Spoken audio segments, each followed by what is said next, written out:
Tudo indica que a razão da existência do mundo foi o homem. Daí porque não só as escrituras, mas a literatura de um modo geral, inclusive no meio pagão, tem o homem como a estrela da criação.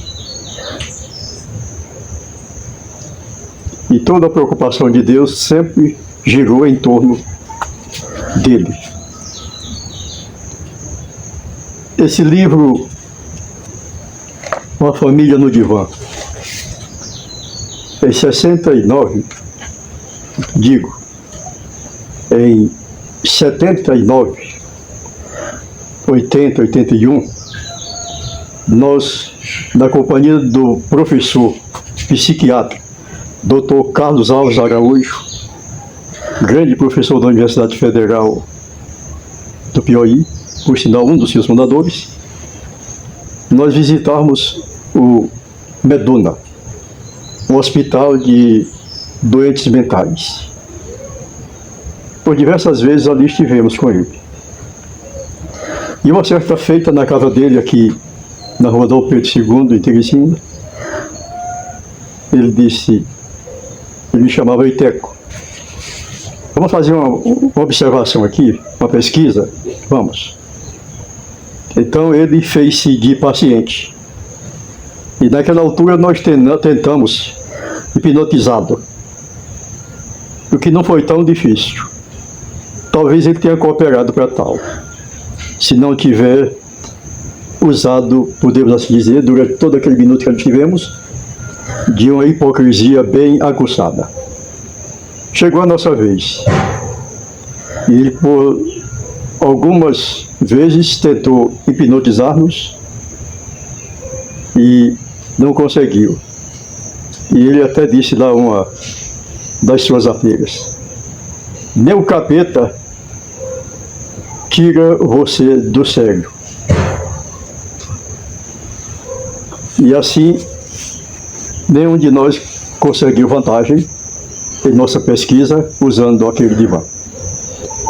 Nós escrevemos esse livro, Uma Família no Divã. Dado as informações que nos chegam constantemente através da imprensa, quer seja falada ou escrita, nós constatamos a situação pela qual passa a família. Cada dia informações mais desesperadoras do que outras. E tudo indica que a família está doente. Não se trata apenas de um membro da família, mas você vai notar pelo conteúdo das mensagens que nos chegam que a família, de um modo geral, está doente. Não tem condições de tomar de conta de um dos seus membros, porque todos estão doentes. E justamente pensando dessa maneira, foi que nós escrevemos esse livro, Uma Família no Divã. Ouçamos um pouquinho daquilo que nós gostaríamos de dizer, dissemos do púlpito, e gostaríamos de dizer agora dessa oportunidade. Não foi por acaso que o salmista disse: ensina a criança no caminho em que deve andar, e quando for velha não se desviará dele. Provérbios 22, verso 6. Deve-se criar no filho o hábito de abrir-se ao outro, enxergar o outro, tendo em vista tornar-se pessoa. O homem pode apoderar-se da riqueza intelectual que está fora dele, mas ela não o aproximará do outro e nem tampouco o enobrece. Os ensinamentos obtidos na infância farão do ser o verdadeiro homem.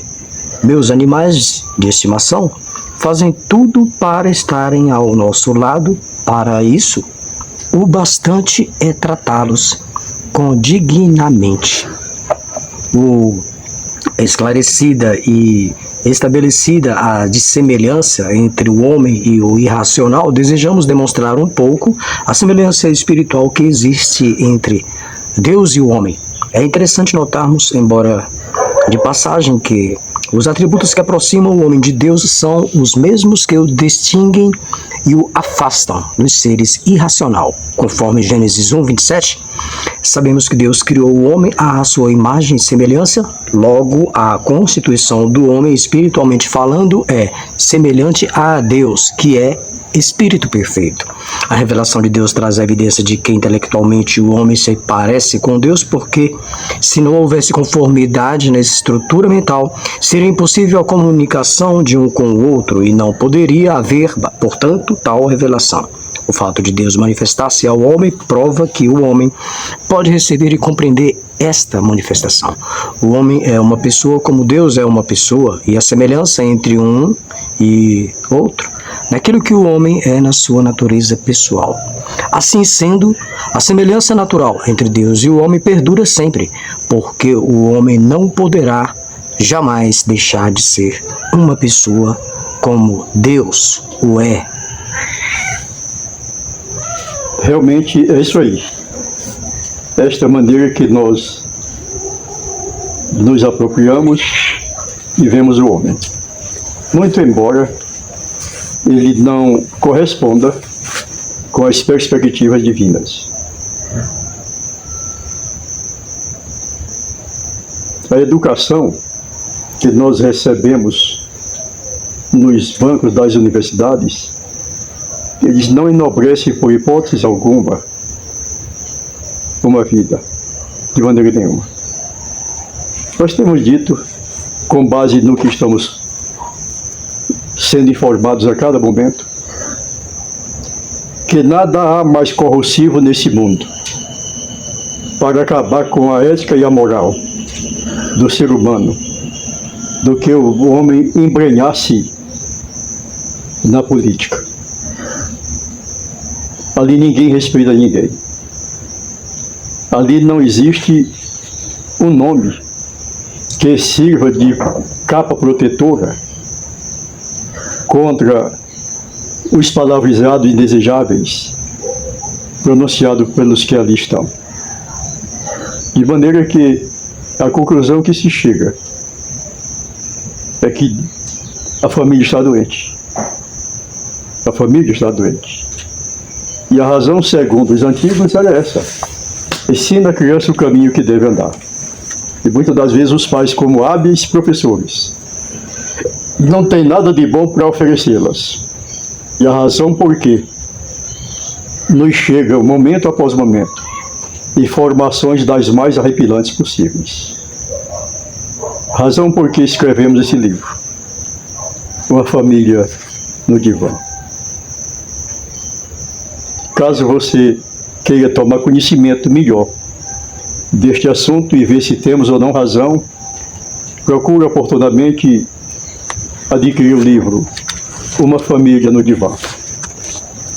Pelo menos você vai ter conhecimento daquilo que nós temos no coração e na mente sobre a família atual.